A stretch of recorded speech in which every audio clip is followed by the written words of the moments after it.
Eleanor May Collins bent forward in the tall summer grass, breath shaking, fingers digging into the dirt as if the earth itself might steady her. Caleb Walker knelt close behind her, one hand firm at her thigh, the other hovering. "Careful, deliberate, easy," she whispered, voice tight and breathless. "This is my first time." He leaned in, close enough that she felt his breath warm at her ear. "It'll be over quick," he murmured. Anyone watching from the road could have gotten the wrong idea. Her breath hitched, and the way he held her looked almost too intimate for the open prairie. From a distance, it could have sounded like a secret moment, not an emergency. But Eleanor wasn't shaking from desire. She was shaking because something sharp had torn her leg. And if he messed this up out here, she might not make it at all. Eleanor gasped, sharp and sudden, and her knees nearly gave way. Caleb did not pull back. He did not rush. He stayed right there, solid, grounding her weight with his own. "Don't move," he said softly. Then she cried out, and Caleb saw the blood for real. Dark red spread across the thin white fabric at the back of her thigh, soaking fast where a rusted barb had torn her when she fell against the fence. No pretty way to say it. It was deep enough to need stitches, and dirty enough to turn deadly if they waited. Caleb had seen men lose a leg to less, and he wasn't about to watch it happen to her. Caleb's eyes dropped, not with hunger, but with focus. "This is bad," he said, low and controlled. He tore a strip from his bandana and pressed it hard against the wound, firm enough to stop the blood, gentle enough not to break her trust. Caleb Walker was 48, broad-shouldered, weathered by sun and dust, a man shaped by long days and longer silences. Eleanor May Collins was 22, shaking with pain and fear, and unused to a man's hands touching her without cruelty, hiding behind them. When he steadied her, it was not possession, it was protection. When his fingers slipped closer to her skin, it was not desire, it was necessity. The prairie lay open and merciless around them, the windmill turning slow near Caleb's fence line, the heat pressing down without apology. No one else came running. No one else came to help. Caleb lifted her carefully onto his horse and turned toward his ranch near the Cimarron, his hand firm at her back. "Hold on," he said. Eleanor didn't know whether she was riding toward safety or riding straight into the next kind of trouble. She did not know yet about the needle waiting by his fire. She did not know about Thomas Collins, the brother who would come looking for her with lies and fists. And as the horse started forward, one question burned louder than the pain in her leg. Was this the moment that saved Eleanor May Collins, or the moment that would destroy both of them? The ride to Caleb Walker's ranch felt longer than it was, every step of the horse sending a dull reminder through Eleanor May Collins' leg. She kept one hand tight on the saddle horn and the other pressed against the bandana Caleb had tied there, already dark with blood. Caleb rode slow, steady, one hand on the reins, the other ready in case she slipped. "You're doing fine, Pa," he said, like he'd said it 100 times before to frightened animals and tired people. She nodded, even though she wasn't sure she believed him yet.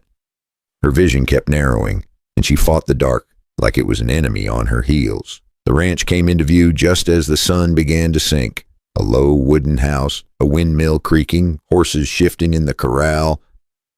Caleb helped her down with care, keeping his hands where she could see them, letting her move at her own pace. Inside, the air smelled of soap, leather, and boiled coffee. He sat her on the edge of the bed and set to work without fuss. Water heated on the stove. He kept glancing at the door, because out here, trouble liked to show up when your hands were busy. A needle and thread laid out beside a bottle of whiskey, not for drinking, but for cleaning. No medicine out here besides heat, clean water, and luck. Caleb boiled everything twice, then poured whiskey over the needle like he didn't trust fate one bit. He scrubbed his hands with lye soap, then rinsed them clean. "This is going to sting," he said. She tried to laugh, but it came out thin. "Figures," she said. When the cloth was lifted, she hissed through her teeth, then froze. He noticed immediately. "Breathe," he said.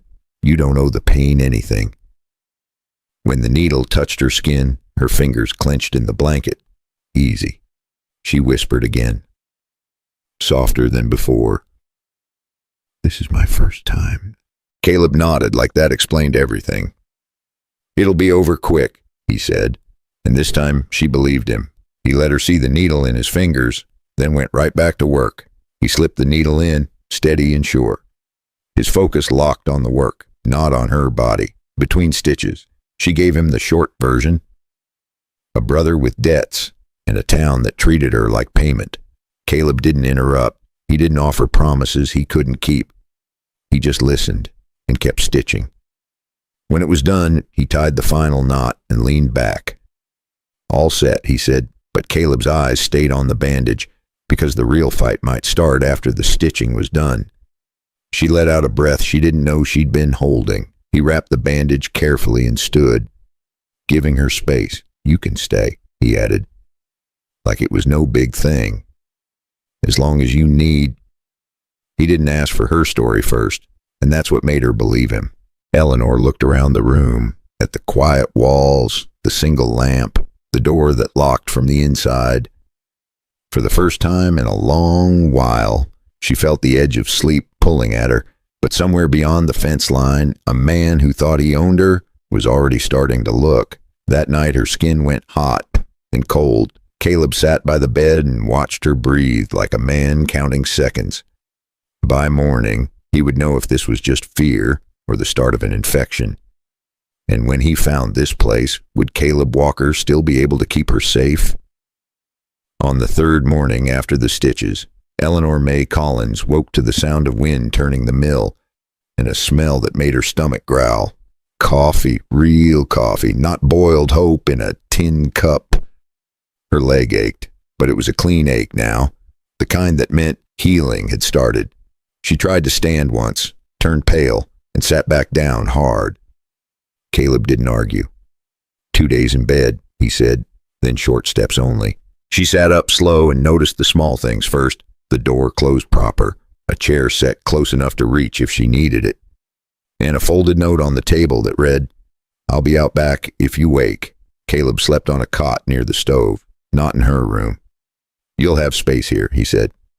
"I won't cross it." By the third day, Caleb Walker was mending fence when she stepped onto the porch, moving careful but proud she could stand on her own. She spent the morning doing what she could from one spot, shelling beans into a bowl on her lap, folding clean cloth for bandages, counting every slow breath like it was a job. When her leg throbbed, she didn't whine. She asked for a cane instead of a hand. By afternoon, she told him more, not all at once, just enough to let the truth breathe. She spoke about Thomas Collins, her older brother, and how he changed after their parents died, how debts started showing up faster than paychecks, how men at the edge of Dodge City began calling her an answer instead of a person. Caleb listened, wiping his hands on a rag, eyes steady, jaw tight but quiet. "He won't stop." She said, "No," Caleb answered. "Men like that don't." Later that day, a rider passed the far fence line and slowed, just long enough to look. He wasn't lost. He was counting horses, windows, and the way back. If you're still with me, hit subscribe now.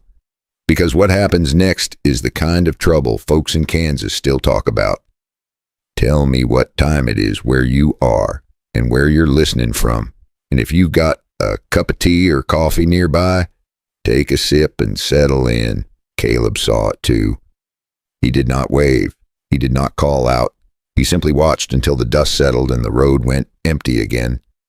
That night he checked the locks twice and set a lantern by the door, not to scare her, to tell her she mattered. They shared supper without ceremony. Beans, bread, a little meat. Caleb told a story about a horse that learned to open gates and cause trouble all over 3 counties. Eleanor laughed. Real laughter. The kind that surprises you when it comes back. Before turning in, Caleb said, "If anyone comes asking, you don't owe them an answer." She nodded, grateful he did not pretend this was simple. As she lay down, the ranch quiet around her, she realized safety was not just a place. It was a choice someone made for you when you could not make it for yourself. Because out beyond that fence line, Thomas Collins was coming. And Caleb could already feel the kind of trouble that doesn't knock politely. Still, The next sound they heard wasn't a coyote or the wind. It was a man coming up the walk like he owned the place. The knock came just after midday, firm and unhurried, like the man on the other side already knew the answer. Caleb Walker wiped his hands on a rag and stepped onto the porch, eyes scanning the yard before the door was fully open. 2 horses stood at the fence, one rider still mounted, the other already on the ground. Eleanor May Collins felt it before she saw him, the tight pull in her chest, the name rising like a bruise. The sound of his boots in the dirt told her the past had finally caught up. "Caleb Walker," Thomas Collins said, smiling like he had a right to be there. "I'm here for my sister." Eleanor moved to the doorway, slow but steady, her bandaged leg reminding her of every step. "I'm not going anywhere," she said. Thomas laughed, short and sharp. "You don't get to decide that." Caleb stayed calm. "You've said your piece," he replied. "Time to move on." Thomas's smile dropped. He stepped closer, hand drifting toward his belt, eyes never leaving Eleanor. "You hiding her now," he said. "That makes you part of this." The first shove came quick. Thomas pushed Caleb hard, trying to catch him off balance. Caleb took the hit, feet planted, and answered with a grip that stopped things from going further. The mounted rider slid down, reaching for his own nerve. Eleanor shouted, but her voice got swallowed by dust and boots. Caleb did not swing first, but when Thomas came again, Caleb had no choice. Thomas rushed him with a knife he tried to hide behind his sleeve. Caleb caught the wrist, took a cut across his own knuckles, and still kept the blade away from Eleanor.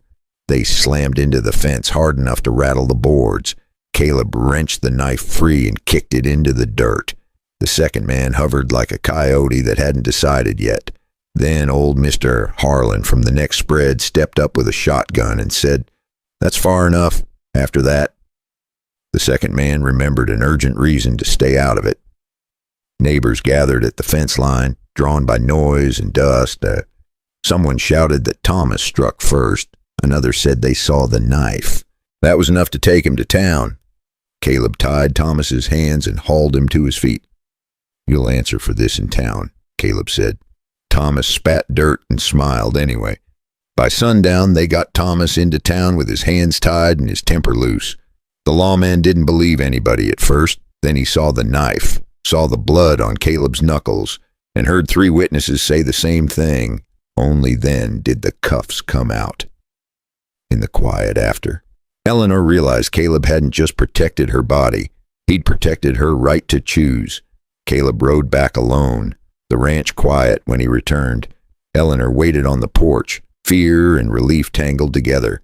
"You didn't have to do that," she said. "Yes," he answered, simple as truth. "I did." But as the stars came out, one question lingered between them. Had the danger passed, or had it only just begun? Now that Thomas Collins knew exactly where to find her. The days that followed were quieter, but not empty.